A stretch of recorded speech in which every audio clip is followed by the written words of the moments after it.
Hey guys, it's Clary, and today I'll be letting you know about the Minecraft map that is banned in 8 countries.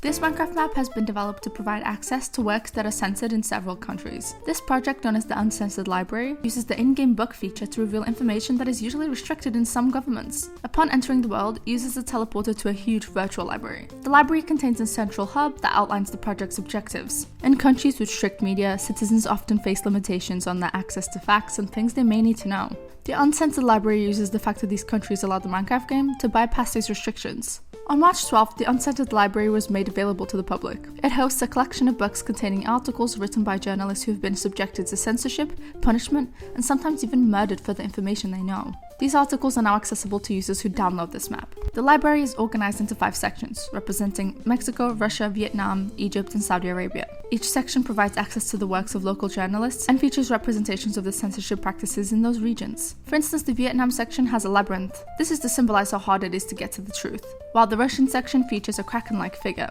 These articles are officially banned, but in Minecraft they can access them. This project's developers aim to ensure the preservation of the Uncensored Library by encouraging as many people to download it as possible. As many downloads as possible means that even if these countries attempt to ban the map, there will still be knowledge about it. This is yet another reason why Minecraft is the best game ever.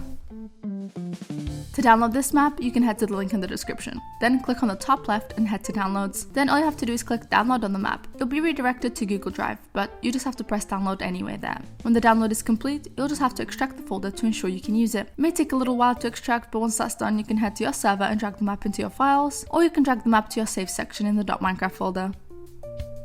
Thank you so much for watching. I hope I was able to help you set up your server. Bye guys!